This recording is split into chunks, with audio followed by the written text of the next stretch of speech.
Meeting a sea turtle in the water or on land is a special moment. When Earthwatch invited me to join their sea turtle expedition, working alongside biologists, well, who wouldn't jump at the opportunity? I first met Nathan Robinson, field director for the Leatherback Trust. When monitoring here first started, back in 1988, when there was 1,500 animals nesting per year, the international community and the scientific community had the data to prove this site, Playa Grande, was the largest leatherback turtle nesting sites in the world. But they also had the data to prove the population was declining. Why sea turtles? Why not Costa Rica? They're charismatic.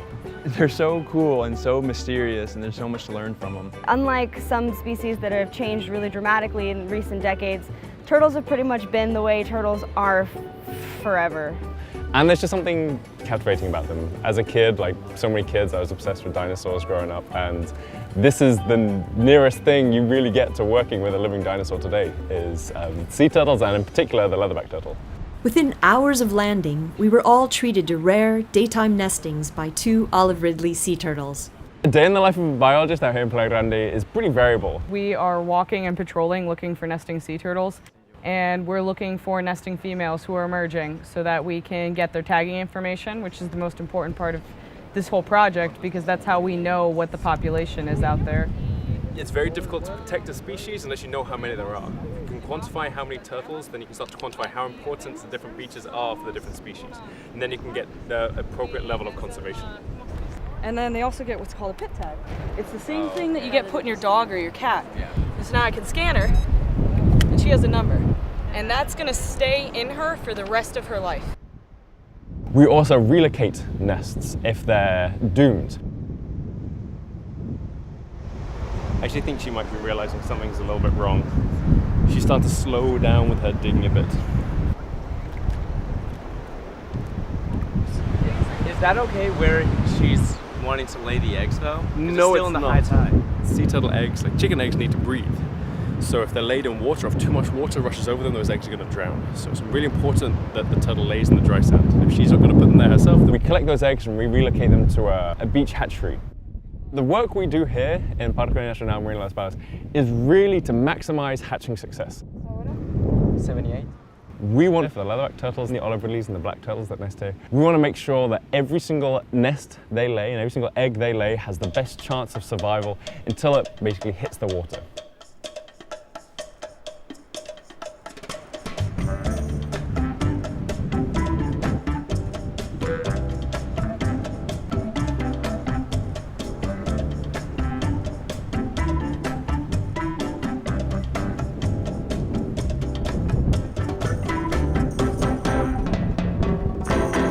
Working alongside the biologist is an education. There's nothing like hands-on experience. I'd say our day really kicks off at night. You patrol 3 hours before and 3 hours after high tide. So sea turtles generally nest at night. The sand's a lot cooler, so it's a little bit more comfortable to coil up at night, but also there's fewer predators. They can kind of nest under the safety of darkness. Lights tend to spook sea turtles, so we don't use white lights on the beach, and we never use flash photography or anything like that. In fact, all the work we do is under red light, and that's because sea turtles don't see very well in the red end of the spectrums. And I did happen to be fortunate enough, very first night, it's like get off the plane, you're coming down to do these things with the Earthwatch activities, show up on the beach, and the turtle comes. It's like presto. We had a leatherback that was laying eggs in her nest chamber she had dug. You became involved in the experience and the environment, and the danger to the leatherbacks is so extreme that it's like every little bit of help you can possibly give them might be the salvation of the species. Every now and then, a sea turtle might emerge in the daytime. And luckily we've had a leatherback, which is incredibly rare. We haven't had a daytime nesting leatherback for at least 3 years on this project now. Since we started monitoring back in 1988, the population of Eastern Pacific leatherback turtles has declined by about 98%. In the first few years of monitoring, we're encountering about 1,500 animals per nesting season. On the beaches where we work, we now encounter somewhere between 20 to 30. She had already either laid her nest or was looking for a new location to lay her nest. and now she started camouflaging. Okay, and this is the same turtle we saw, about a week ago now? She is a return turtle, so she has been back. Yeah, you scanned her and everything. Yep. Cool. The threats that are really killing off the leatherback turtles right now, the threats of fisheries bycatch, plastic pollution, climate change, these aren't localized threats, and they're not just affecting the leatherback turtle, they're really going to affect the vast majority of life in the Pacific Ocean. Limit your plastic use, like plastic bags, straws, forks. We've had a couple biologists who've had to pull straws and forks out of turtles' noses because they get in their mouth and they try to like cough them up and they get stuck in their nose. Be conscious about the kind of fish that you eat because these guys get stuck in fishing nets. And she's got, if you look, she's got a scar down her back, so she probably got hit by a boat or something. Ultimately, we can protect the beaches, is all we want, but fishing is the biggest pressure that's causing the decline in sea turtles today. The daytime leatherback that we saw today, that is so rare. The details, to see things on their shells, if something has happened to them, a scar or things of that sort, it's so emotional.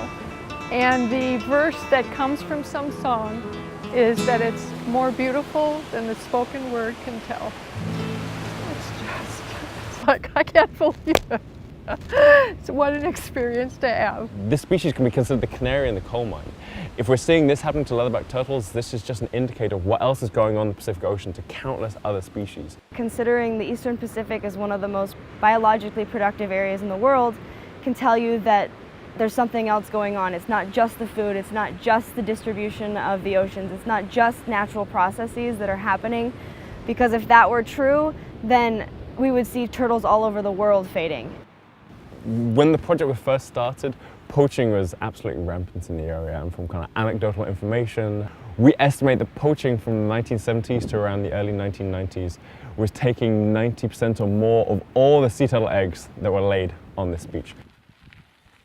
So ever since I've been on this project, I've heard so much about this lady, Doña Esperanza, who really was the champion of sea turtles. She was one of the first people down here who really got people protecting the sea turtles and started transforming these poachers into sustainable champions for conservation. Cuando yo comencé salían que 50, después se fue aumentando y llegué a contar hasta 130 tortugas por noche. Se llevaban 10, 15. En todo lo que va desde octubre. Oye, baulas. Baulas. Es que cuando yo trabajaba ahí, de mi conocimiento, ellas salían mucho, pero de poco tiempo ya fueron mermando y le digo, estas tortugas están mermando. Es que de un momento, le digo, va bajando. ¿Pero por qué? Muertas, le digo, ahí se encontraran. Ajá, sí. Que salieran a morirse. De ser que se van a morir largo, muy largo, porque si se murieran ahí nomás, le digo, la marea las echa para afuera, porque el mar no necesita nada adentro malo. Ajá, sí. ¿Sí cree que van a seguir igual las poblaciones, o ahorita de cómo se mantienen, de que en un futuro van a continuar? No, más alto yo creo que no. No. The vast majority of poachers we see aren't young kids. They're the older generation who've been doing this since they were kids. If you spoke to someone from the US or the UK and asked them if they would ever consider eating sea turtle eggs, most of them would probably rinse and say no. That's the exact same response you get from the vast majority of Costa Ricans nowadays. So one of the big ways that the local community now plays a role in conservation is they run sustainable sea turtle tours at night. Dentro del parque es muy importante reconocer que los guías antiguos, cuando formaron esta organización, eran personas que venían a buscar huevos para alimentar a su familia, y hoy por hoy comprendieron que era más importante proteger la especie que ayudar a su extinción. Well, we'll go to the turtle and collect the data and relocate the nest if we need to. They'll bring paying tourists to come see the animals, so they get to have a beautiful experience, and they also provide a local income source for the local people and support for the national park. People will protect what they love, and people love what they know. So I think it gives them the opportunity to fall in love with this animal, and that's what we need. Recently, we've also discovered that hatchlings talk. They actually communicate. They make little chirps both in the egg and just after they've hatched. And one of the purposes could be that it's the little hatchlings chatting to each other, saying like, I'm awake, I'm ready to go, let's start climbing. And that could be another way that they synchronize their emergence. Our best estimates at the moment are that leatherback turtles reach sexual maturity somewhere between 20 to 30 years.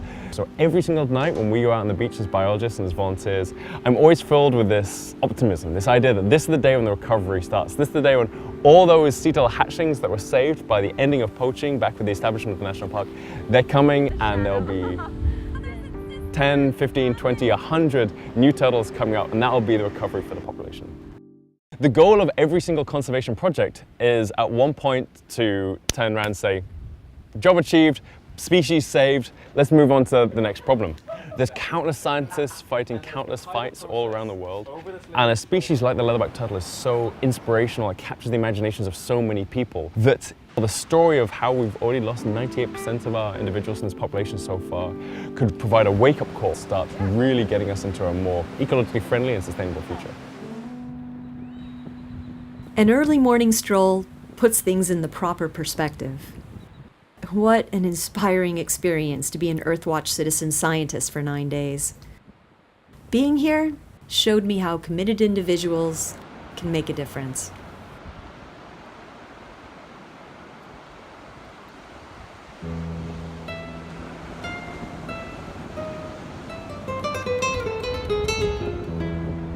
Sé que si la baula hablara diría que ella regresa siempre al lugar donde nació y que si ustedes, al igual que nosotros, las protegemos, ellas seguirán viniendo constantemente.